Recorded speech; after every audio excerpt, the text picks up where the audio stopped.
Hi. Um, I'm sitting here listening to some Blake 7 theme music. I'm a, s- I have a thing for old school British sci-fi. I don't know.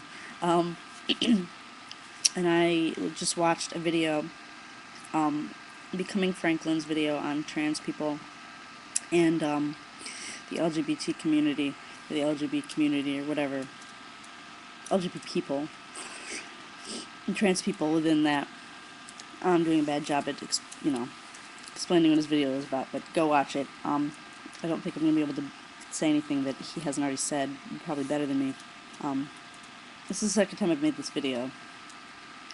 My Firefox quit, so if it does it again, I think I'm going to kill it. But,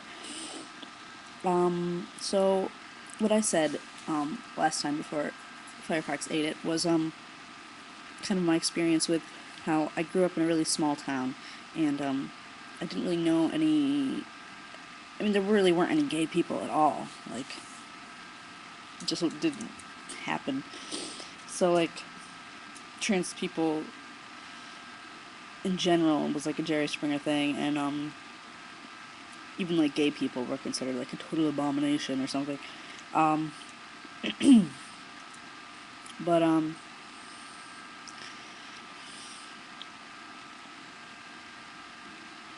so, and then I talked about how when I came here to the city, it was so different because I'm going to a liberal arts school in New York City. You know, there's like plenty of LGBT people.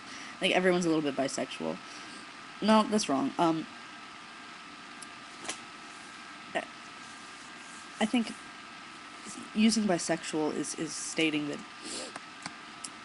there's there's like a that you like both genders or both sexes or whatever, and I think there's more. There's more to it than that. I mean, first of all, a gay. I mean, like, you can be gay and you can like men, but you don't like all men. You like a certain type of men. So then there's just that. You know, for example, I mean, you can be bisexual, but that doesn't mean you were sexually interested in everyone on the planet, every gendered person. And also, there's the fact that there are more. There's more to it than just male and female. I mean, like, using bisexual as a term is to say that they're to like fall into this kind of binary pattern that society is trying to give to us, that we've been fed since beginning of time, or beginning of society, or beginning of our society, or something.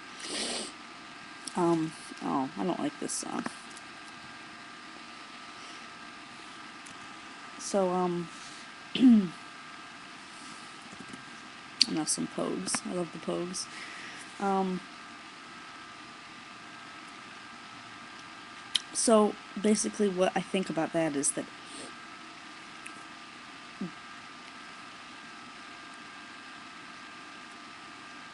gay people, I mean, since the Oscar Wilde trials, gay people have been kind of, gay men are flamboyant and feminine, and gay women are butch. That's kind of what happened after, Oscar Wilde trials. Because before that, there really wasn't that sort of, stereotype. And people fought that stereotype a lot. And there are, obviously, plenty of feminine lesbians and butch gay men and whatever. But I think I think people also feed the stereotype a lot, which is a totally different thing.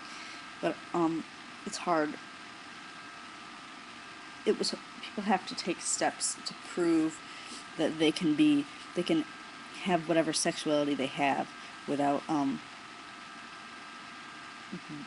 be like their sexuality doesn't identify them as human beings. I think gender is really different because, I mean, like, one's gender doesn't identify you completely, but one's gender identifies you, I feel like, more than one's sexuality does.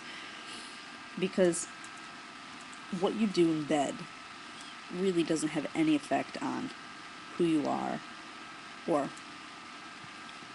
to the general people who aren't involved with you intimately, what you do in bed has nothing to do with them. So it's irrelevant.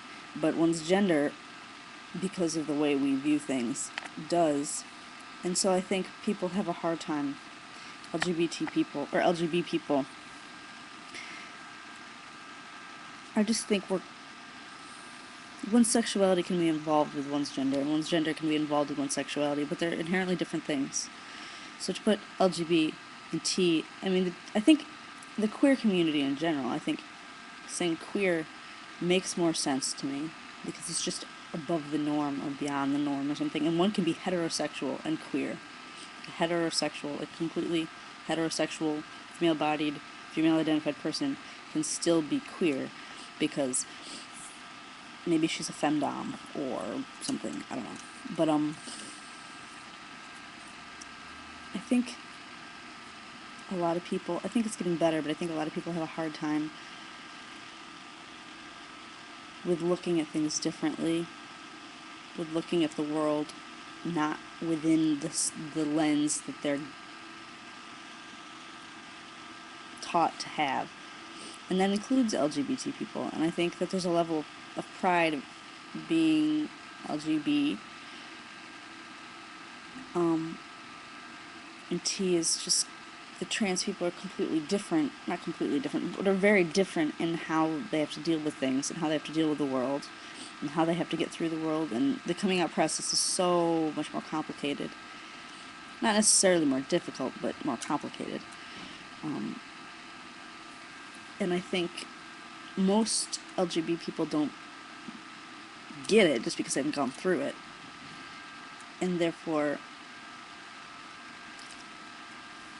they do three things. One, they try really hard to understand, and they become familiar with it, and they know a lot of people who go through it, and so they get very supportive, like genuinely supportive. There are people who are supportive but just don't get it, like just don't understand why. I don't know.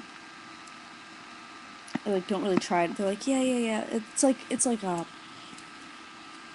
when I first came here, I went to the LGBT group at my school, and it's completely different now. So the people I don't think would have as much of a big deal about this, but when I went and I said I was trans, they were like, oh, there's this drag club that I went to once, and blah, blah, blah, blah. It's like completely different. So they're supportive, but they don't get the difference, the vast majority, the vast variety of trans people, and how it's just not as easy as, like, 1, 2, 3. And then there's people in the LGBT community who are, like, you were saying, like, ultra-feminists who, like, think that, you know, when you become a man, you're going over to the dark side or something. You're like betraying them, and you want to be better than them, and that's totally not the case. Anyway, this is a long video. Holy crap. I'm gonna just end it there. It was a lot longer than I meant for it to be. I hope I was relevant in some way, but yeah. I'm gonna go eat my chips and listen to some Irish music. Okay.